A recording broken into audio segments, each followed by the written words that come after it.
이 시간 우리에게 주시는 하나님의 말씀 마태복음 9장 35절에서 38절까지 말씀입니다. 신약 성경 14쪽입니다. 예수께서 모든 도시와 마을에 두루 다니사 그들의 회당에서 가르치시며 천국 복음을 전파하시며 모든 병과 모든 약한 것을 고치시니라. 우리를 보시고 불쌍히 여기시니 이는 그들이 목자 없는 양과 같이 고생하며 비진하리라. 이에 제자들에게 이르시되 추수할 것은 많되 일꾼이 적으니 그러므로 추수하는 주인에게 청하여 추수할 일꾼들을 보내주소서 하시니라. 아멘. 주님의 평강이 함께하기를 소원합니다. 네. 천국 복음을 위한 영적 추수, 이 제목으로 우리 같이 말씀 전하지만 예수님의 소문이 온 땅에 퍼집니다. 복음서에 보면 예수님의 소문이 온 땅에 퍼집니다. 예수님이 무슨 일을 행하셨을까요? 무슨 일을 행하셨기에 예수님의 소문이 온 땅에 퍼지게 되었을까요?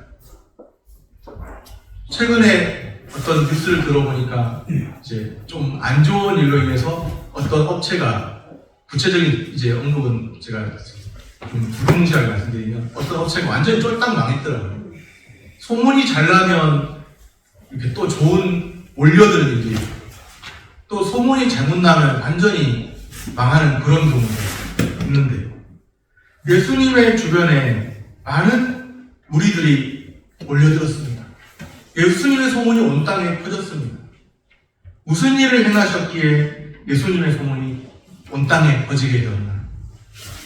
예수님께서 곳곳에 다니면서 행하신 일, 전하신 내용이 있습니다. 우리가 어떤 사람을 알아보려면 저 사람이 어떤 직업을 가지고 있고 어떤 일을 행하는지 그것을 보면 알 수 있듯이 예수님이 어떤 일을 행하셨는지 어떤 내용을 전하셨는지 보면은 예수님이 그런 분이시구나 알 수 있는데, 예수님께서 곳곳에 다니면서 행하신 일, 전하신 것이 있습니다. 35절 말씀입니다. 우리 35절 말씀 같이 한 목소리로 읽겠습니다. 예수께서 모든 도시와 마을에 두루 다니사 그들의 회당에서 가르치시며 천국 복음을 전파하시며 모든 병과 모든 약한 것을 고치시니라. 아멘. 예수님께서 모든 도시 또 마을에까지 두루 다니셨죠. 두루 다니셨습니다. 그리고 그들의 어떤 유대인들의 회당에서 가르치셨는데, 이때 이제 가르치신 내용, 전파하신 것, 이런 내용들이 나오고 있습니다. 예수님께서 하신 일, 마태는 예수님의 지상 사역을 세 가지로 요약하고 정리합니다. 한번 따라해 볼까요? 가르치시며, 전파하며, 고치십니다. 가르치시며, 전파하시며, 고치신다. 이것이 예수님의 지상생에서의 3대 사역입니다. 가르치셨고, 전파하셨고, 고치셨습니다. 좀 고상하게 이 시간에 영어를 써보자면 teaching, preaching, healing 이렇게 불러요. 가르치시며, 전파하시며, 고치셨다. 그런데 가르치시며, 전파하시며, 고치시는 3대 사역이라고 했죠. 그 3대 사역의 핵심이 있습니다. 무엇인가 하면 무엇을 전파하시며라고 되어 있어요? 천국 복음을 전파하십니다.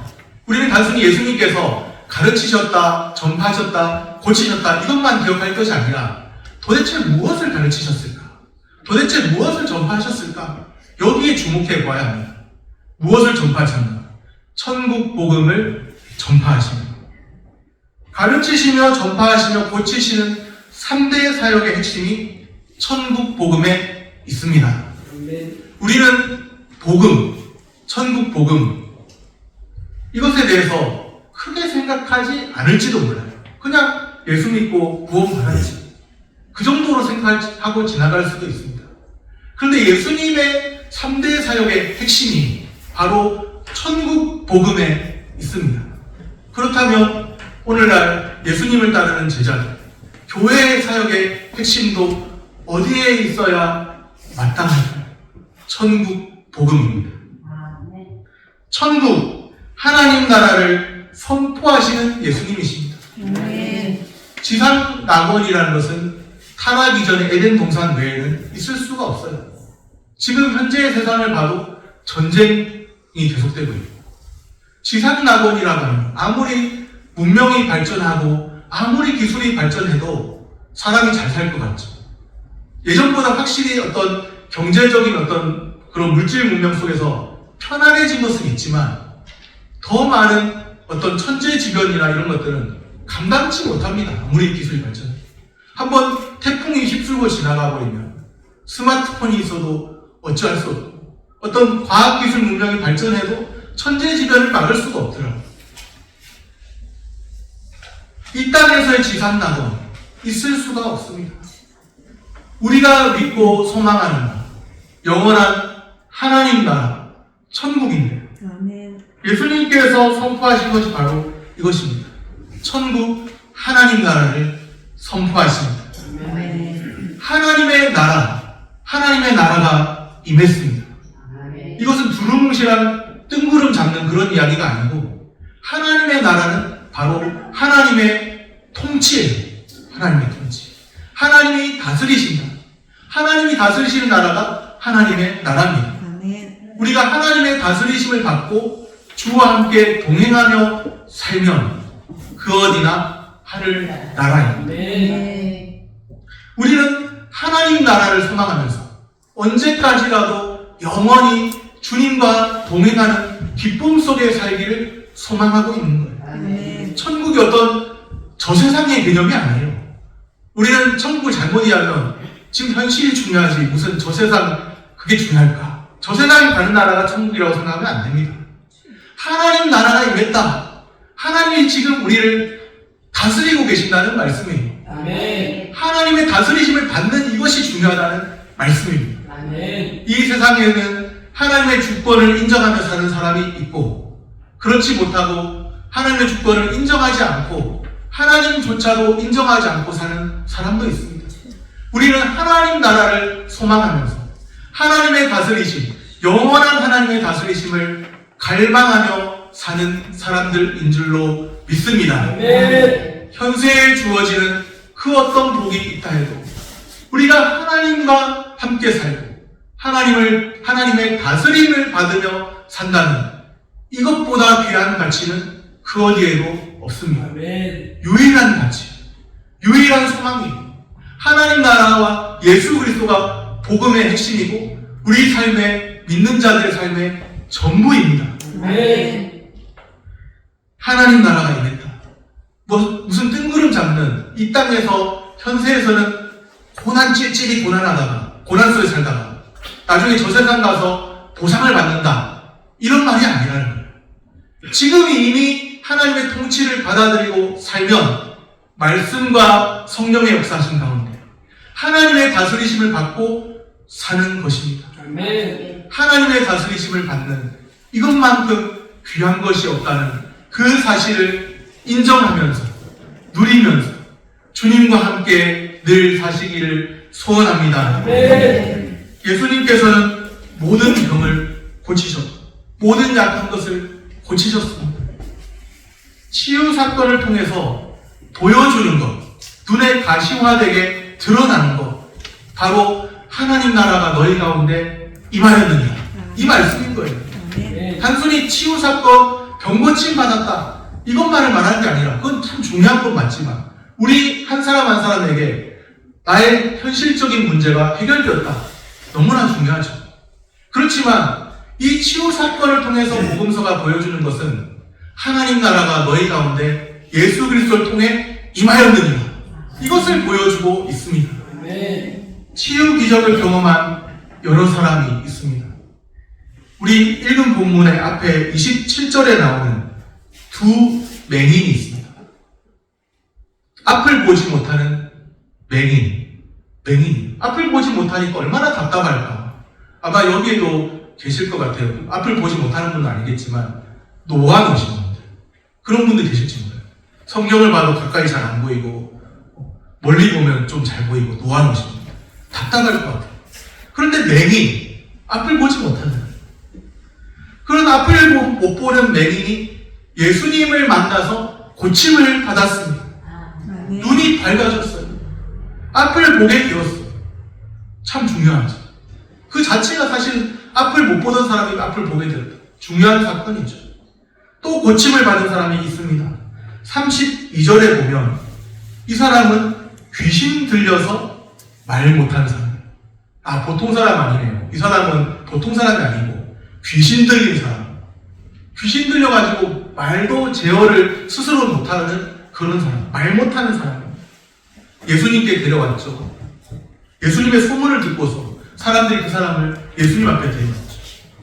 예수님을 귀신 들려 말 못하는 사람이 예수님을 만났죠. 예수님을 만나고 나서 귀신이 쫓겨났습니다. 말 못하는 사람이 말을 하게 되었습니다. 이거 참 기적 아닌가요? 사람이 귀신 들렸다가 온전하게 되었다는 거예요. 기적 아닙니까? 앞을 못 보던 맹인이 앞을 보게 되고 귀신 들려서 말 못하던 사람이 온전하게 치유받았다. 기적이에요. 할렐루야. 우리는 그렇게 할렐루야 하면서 하나님을 찬양할 겁니다. 그런데 이 진정한 의미, 치유 사건의 의미는 기적이 전부가 아니라는 거예요. 예수님은 여러분의 한 사람 한 사람의 모든 문제를 해결해 주십니다. 이것도 참으로 우리에게 중요한 것인데 이것을 말하는 것이 치유 사건의 전부가 아니라는 거예요. 기적이 일어났다. 예수님 만나고 기적이 일어났다. 마치 로또 당첨된 것처럼 내 인생 대박 났다. 어떤 땅 투자 하나 했는데 갑자기 땅값이 엄청나게 올라가지고 오래전에 부교육자 때 어떤 이야기를 들었는데 충영교회는 어느 교회인지 정확하게 모르겠는데 어느 큰 교회가 땅을 잘 사가지고 어느 교통의 어떤 중심지 쪽에 땅을 샀는데 땅값이 다 올라가지고 그 교회가 대박이 났다. 그 어떤 경제적으로. 그런데 그런 대박난 거 그것과는 비교할 수 없는 복음서가 강조하고 싶은 것이 있는데 마태복음, 이런 마가복음, 누가복음, 요한복음 복음서가 강조하고 싶은 것이 있는데 예수님 만나고 나더니 기적이 일어나더라. 그것만을 말하는 게 아니라 이 기적을 일으키시는 분은 도대체 누구냐? 이 기적을 일으키시는 분을 통해서 현재 일어나고 있는 일은 무엇이냐? 그것을 말하고 있는데 그것은 바로 하나님의 나라, 천국이 임했다는 사실입니다. 우리가 죽어서 저 천국에 간다 그 말을 하는 게 아니라 예수님을 믿고 나서 하나님의 통치가 임하니까 그런 말 못하는 사람도 입이 열리고 앞을 못 보는 사람도 눈이 보이고 이런 일들이 하나님 나라가 임한 하나님 나라의 그 권세가 임한 그것이 예수님을 통해서 가시적으로 눈에 드러나게 보여졌다. 이 말입니다. 우리에게 진정 중요한 것은 무엇일까요? 내 인생의 문제 해결받는 것.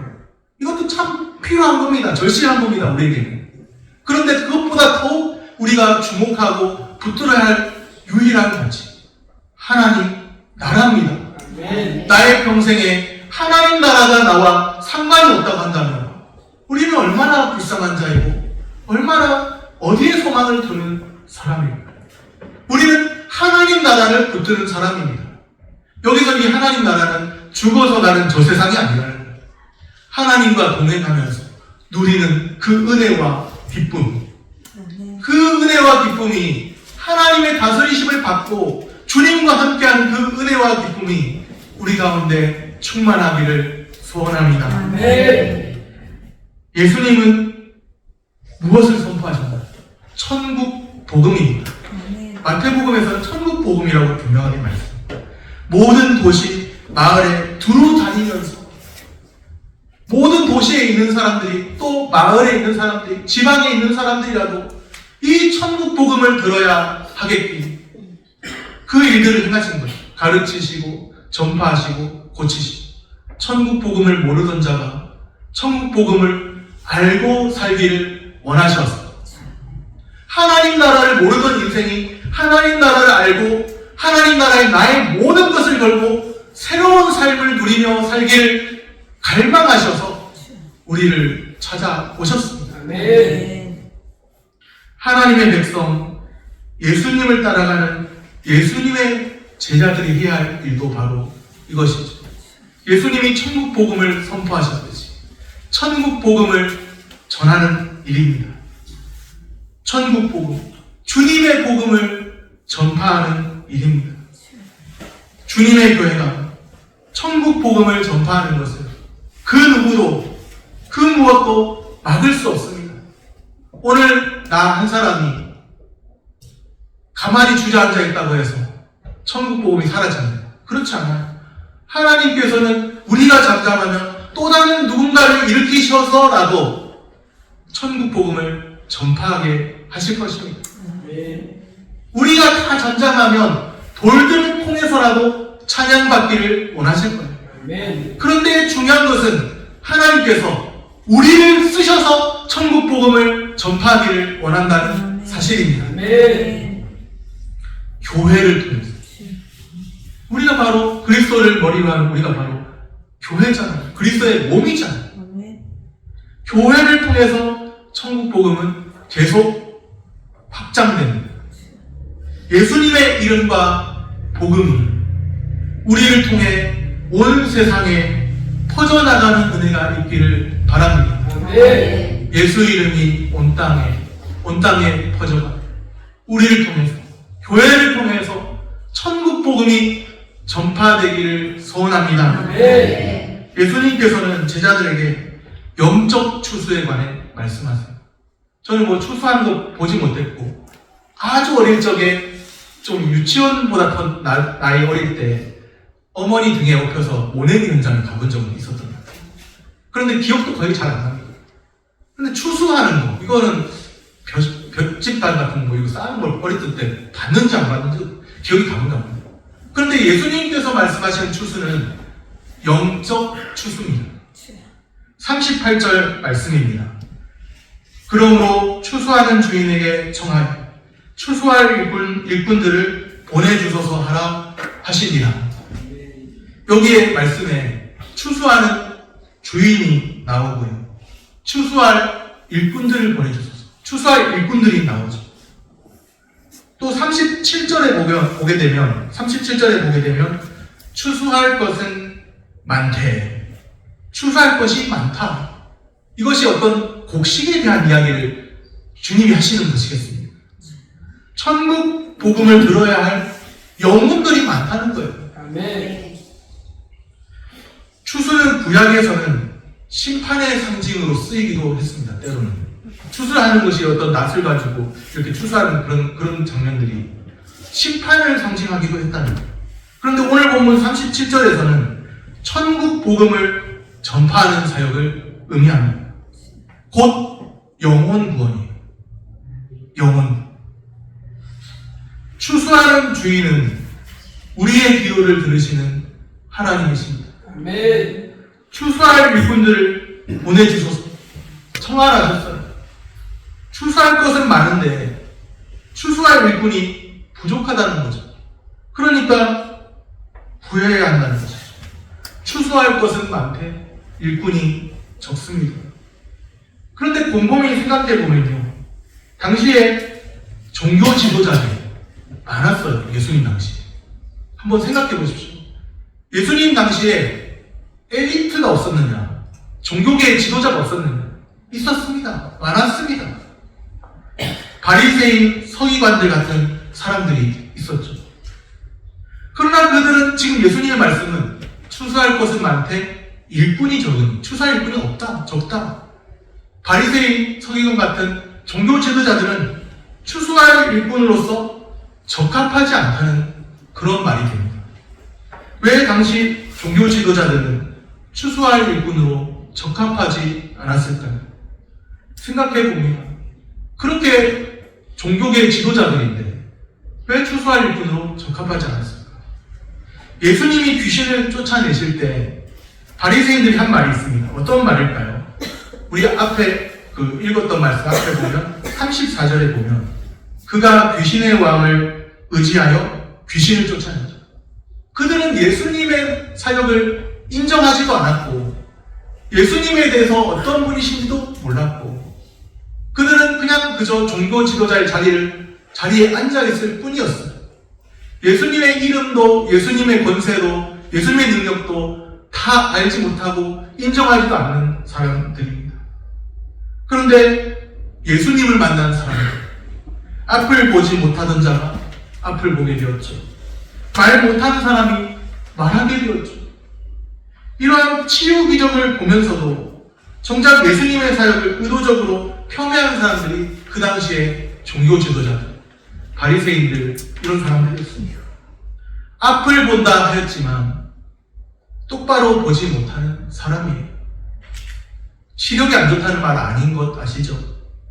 말한다고 하지만은, 말을 잘하는 사람이라 하지만 바르게 말하지 못하는 사람입니다. 천국 복음에 대해서도 알지 못하는 사람입니다. 다른 사람들이 천국 복음에 대해 알고자 하는 것도 막는 사람들입니다. 백성을 구원하는 참 목자가 아니라는 사실이 안타까운 사실.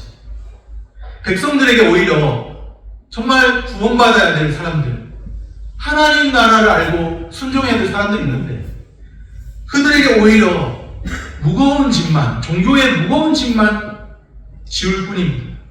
그들을 보호해주지 않는 거짓 목자일 뿐입니다. 거짓 목자들의 영적 지도를 받는 사람들도 있잖아요. 그런 사람들이 어떤 사람들과 같은가?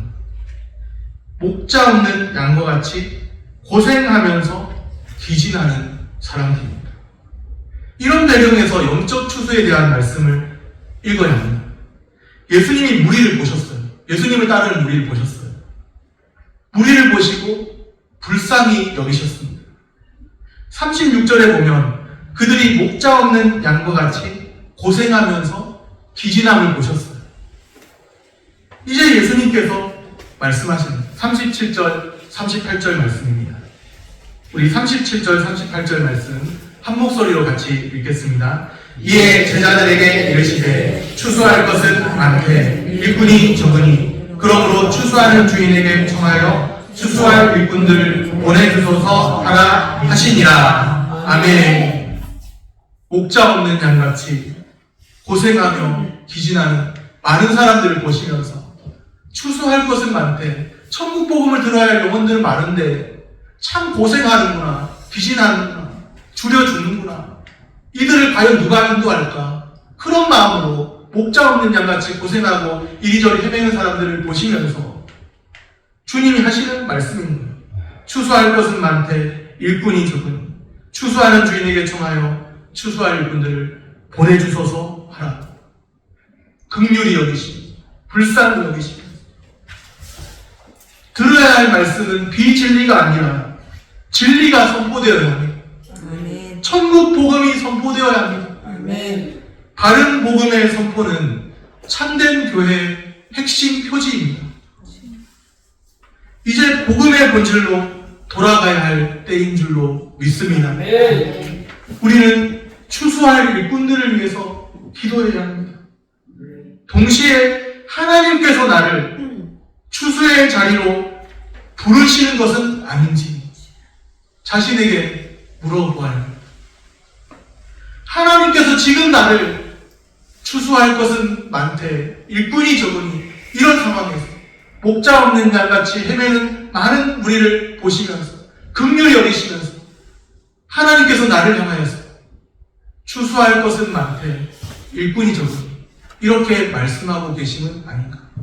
그 말씀을 듣는 우리가 어떻게 반응해야 하겠습니까? 주여, 내가 여기 있나이다. 나를 보내소서. 나를 써주소서. 거룩하신 하나님을 만났던 이사야 선지자처럼 그렇게 나를 보내소서. 추수할 것은 많되 일꾼이 적은 이 현실에 우리 주님이 안타까이 여기시면서 목자 없는 양같이 고통 가운데 기진하는 영혼들이 왜 이렇게 많으냐고 말씀하실 때 이 말씀을 주시는 우리 하나님이 지금 여기에 있는 우리 한 사람 한 사람을 부르고 계신다는 사실을 믿으시기를 바랍니다. 아멘. 교회에서, 가정에서, 또 우리의 일터에서, 우리가 머무는 삶의 자리에서 주의 복음을 전하는 일꾼으로 사시기를 바랍니다. 누구 다른 사람이 일꾼으로 세워져야지. 나는 이제 나이가 어느 정도 됐으니까 젊은 사람이 해야지. 이럴 것이 아닙니다. 나의 생명 다하고 내가 주님의 일꾼, 교회에서, 가정에서, 또 나의 일터에서, 나의 삶의 자리에 머무는 그 자리에서 천국 복음은 한 번 전파됐다고 끝이 아니에요. 젊은 사람만 전파해야 될 것도 아니에요. 나의 생명 다하도록 내 삶의 자리에서 전파해야 될 말씀, 전파해야 될 복음입니다. 교회에서, 가정에서, 일터에서, 우리의 삶의 자리에서 하나님의 은혜의 복음 전파하며 사시기를 바랍니다. 말씀을 정리합니다. 교회를 통해서 천국 복음은 계속 확장됩니다. 교회가 누구냐? 바로 우리, 그리스도를 머리로 하는 우리가, 그리스도의 몸인 우리가 교회입니다. 바른 복음의 선포는 참된 교회의 핵심 표지입니다. 이 강단이 바른 복음이 선포되지 않는다면 이것은 바른 교회일 수가 없는 것입니다. 바른 복음이 선포되어야 참 교회입니다. 천국 복음이 선포되고 복음의 본질로 돌아가 하나님의 영광 위에 사시기를 축복합니다. 기도하겠습니다.